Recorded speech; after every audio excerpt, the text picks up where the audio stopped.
Steve Farhood for BoxingChannel.com. I have a very, very special guest. He's very, very special to me and to everybody in boxing. NickCharles. Nick, great to see you. Steve, this is easy because you're my best friend in the world. You're the godfather to my lovely daughter, Giovanna.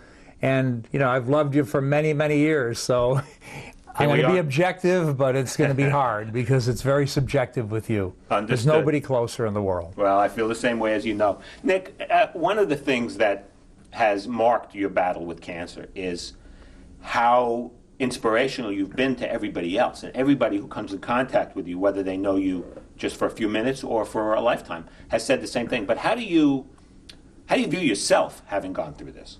Well, I think initially I was shocked, of course. I remember a small incident when I knew I had it. It was the last appointment. I went down to MD Anderson Cancer Clinic in Houston, which is ostensibly the best in the world.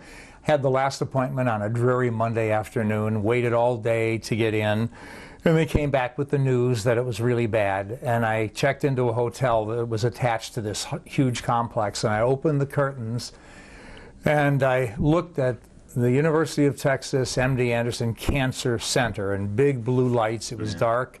And I looked for 5 seconds and I said, you know, I'm visiting a really dear friend here who's in trouble. And then after that, it clicked in, it's me. And I've got to attack this. Right. And I've got to go after it. And we had spoken, we were doing shows just the week before. Right. And I didn't think the news would be good, and it wasn't. And I immediately said, you know, this takes obviously precedence over everything in my life. I want to live and I want to feel every experience from here on in.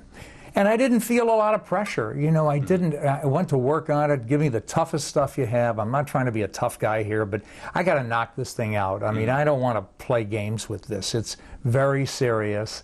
And we went right after it. Well, those of us certainly who knew you well were not at all surprised by how you approached this. One of the most interesting things you said, Nick, when you first learned that you had the stage 4 cancer was that if you got hit by a bus 6 months ago, well, that would have been it, and everyone would have said nice things about NickCharles after you were dead. That's okay, right. But because this has happened, and it's a prolonged battle, you've been able to hear the reactions of so many people. Talk about what that's been like. Well, it's been amazing. First of all, on a negative side, there hasn't been any. You know, with the advent of email, I love writing letters, but the post office would be out of debt if I had to answer everything that's come through. And just the rekindling of the faith and fidelity that people have had, how you touch their lives in some small way, in a positive sense, naturally they're going to dwell on that. Things from examples such as, you don't remember me, but I remember you when we had the old typewriters at CNN the first year, and you would go through 50 reams of paper till you got that copy right, whatever it was, and we would laugh and blah, blah, blah, but you were a perfectionist, and I wanted to be a writer. I work now for Joe's Clothing in Philadelphia. I never made it, but you took time with me, and we edited and such. Same thing you've done with a lot of people. I love mentoring young people, and it's come back 30 years later. Another person would say, similar thing. You were the only, you weren't a prima donna. You took time with me. I made a mistake. I was shoving you these scores that were wrong. You were on the air. We talked. Now I work for NBC Universal, and I'm in the screenplay department and wildly successful. And I feel you've inspired me. And somebody told me recently, a guy, Jim Gray, actually, he said, you know, Nelson Mandela told me this, and I have to tell you that this is how I feel about you. I had a long conversation with Jim, and he said, people won't always remember what you told them, they won't always remember what you do, but they'll always remember how you make them feel. And I'm very happy about that, and it's given me a lot of peace, and it's been fortified, it's validated my life. I've learned who my genuine friends are. A few disappointments along the way, but you know, that's life. But my gosh, it's been just overwhelmingly positive, and I'm not putting any pressure on myself. I feel like, you know, I'm going on with my life day by day. Every day doesn't have to be perfect, but hey, I want this, like if this sip of coffee's good, it's been a good day. You know, stuff like that. Well, I mean, you mentioned what's given you a good feeling and peace. You're a spiritual guy, something that we don't share. Okay, but I know that you're a religious, spiritual guy, a good Christian. Explain just briefly how that has helped you. in this struggle? absolutely, you know, it's easy for a guy when you get older, you slow down your sexual activity. Oh, then a lot of people find God. A lot of people do. But, you know, I've come to find such comfort in the Word. It made so much sense. My wife, Corey, led me to the Lord a long time ago. I grew up Catholic. But I have this solace that there is something. I mean, Jesus said there's something on the other side, and I'm preparing.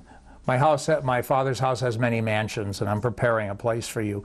I feel like I look out at the mountains and the Rocky Mountains where I live now, and there's 3 peaks, and I'd say there's Mom's, there's Giovanna's, there's Daddy's, and I'm going to prepare a place for you, and you know, I'm going to be in your heart and your soul. I'm going to know everything that's going on in your lives after I'm gone, because I'm going to be watching you. And you know, God gave me that, and I have that solace that there is something, you know, this eternal picture. So there's no panic here at all. There's very little. Right. I want to read the next great book. I want to see the next phenomenal heavyweight champion or whoever it is. Right. But it's not what it's all about. I know there's more, so I'm not panicking. That's beautifully said, and it must be a beautiful feeling.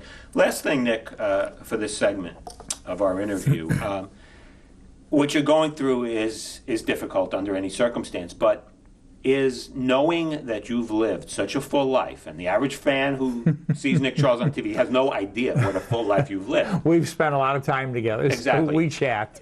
Does knowing you've lived such a full life, does that make this at all any easier, this ordeal? Oh, absolutely. I had told somebody, I just don't have any unrealized longings in my life. I don't. I've made mistakes. I've hurt people. I've helped people. But I don't go back and say, gosh, if I only would have gotten to, you know, base camp at Everest, or whatever it was, if I only could have gone to Vienna and heard that Vienna Philharmonic place, or whatever it is, if I only could have seen Tyson and Holyfield. I've done so much. I've had such an amazing life. I've been able to witness history, you know, through the years, and do it in a profession I love. And that's just the professional side. And the last years being married to my wife Corey and having this gift from God that she gave me in this child, it's just I'm so fulfilled. Mm-hmm. Everybody's on the right track. I know I'm going to a good place, and I have such peace of mind, and that's done it for me, Steve. NickCharles, the end of our segment here. Watching this piece, I think everybody will see why you're an inspiration. Thank you. Thank you.